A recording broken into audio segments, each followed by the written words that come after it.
हर इंसान का कोई ना कोई गोल होता है, कोई ना कोई लक्ष्य होता है, और जिस इंसान का कोई गोल ही नहीं, कोई लक्ष्य नहीं, वो इंसान ही नहीं है। बेकार है उसकी जिंदगी। उसकी तुलना सिर्फ एक जिंदा लाश की तरह की जा सकती है। और अगर अभी तक तुमने भी कोई गोल चूज नहीं किया है तो देरी मत करो। अभी और इसी वक्त खुद से पूछो कि मुझे जिंदगी में क्या करना है, पढ़ लिख कर मैं क्या करूंगा, और ऐसे गोल को चूज करो जिसे पाने के लिए तुम्हारे अंदर एक जुनून हो, एक पागलपन हो, ना कि वो गोल जिसमें तुम्हारा इंटरेस्ट ही ना हो। इसीलिए लाइफ में आगे बढ़ने के लिए एक पर्पस जरूरी है। जिसकी लाइफ में कोई पर्पस ही नहीं है उसके अंदर एनर्जी कहाँ से आएगी। उस काम को करने के लिए एनर्जी तो चाहिए, फोकस तो चाहिए। अगर तुम्हें भी अपने फोकस को बढ़ाना है तो इसका बहुत तरीका है।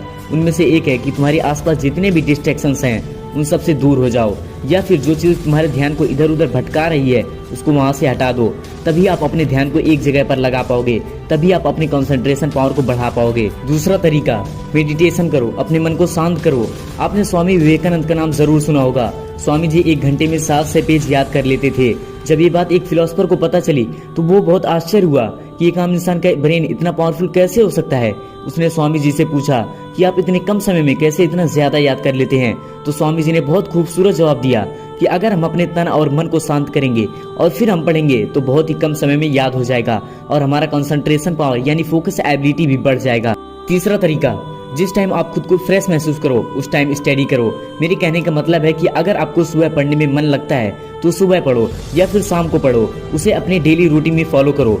2013 में माइक्रोसॉफ्ट द्वारा ह्यूमन अटेंशन स्पैम पे की गई एक रिसर्च में पाया गया कि हम इंसानों का अटेंशन स्पैम यानी बिना डिस्ट्रैक्ट हुए किसी भी एक काम पे फोकस करने की एबिलिटी सिर्फ 8 से 9 सेकंड तक की है।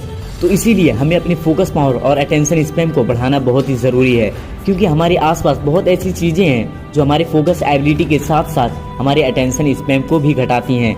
चौथा तरीका, पढ़ते समय अपने आसपास मोबाइल फोन ना रखें, क्योंकि डिस्ट्रैक्शन का सबसे बड़ा जड़ यही है। जब आप पढ़ने बैठते हैं अगर आपके पास वहीं पर मोबाइल फोन रखा हुआ है तो उसमें नोटिफिकेशन आएगा और आप उसे चेक करोगे, और हम लोग सिर्फ नोटिफिकेशन देखने के लिए जाते हैं, लेकिन मोबाइल चलाते चलाते कब टाइम बीत जाता है और हमें पता ही नहीं चलता। तो इसी तरह ये मोबाइल आपके फोकस पावर को भी घटाता है और आपको पढ़ने में भी डिस्टर्ब करता रहता है। तो इसीलिए अगर आप सच में अपने फोकस को बढ़ाना चाहते हैं तो पढ़ते समय अपने आसपास कभी भी मोबाइल फोन ना रखें। पांचवा तरीका, किसी भी काम को टालो मत। अगर हम आज के काम को अगर कल पर टालेंगे तो हमारा ही नुकसान होता है। किसी भी काम को टालने से उस काम का बोझ घटता नहीं है बल्कि और बढ़ता चला जाता है। इसीलिए किसी भी काम को टालो मत, उस काम को अभी और इसी वक्त करो, बल्कि कल पे टालने से आपकी एनर्जी उस काम को लेकर और कम हो जाएगी। ये टालने की आदत सिर्फ और सिर्फ लूजर की होती है। अगर आप भी किसी भी काम को टालोगे तो ये आदत आपको टॉपर से लूजर बना देगी।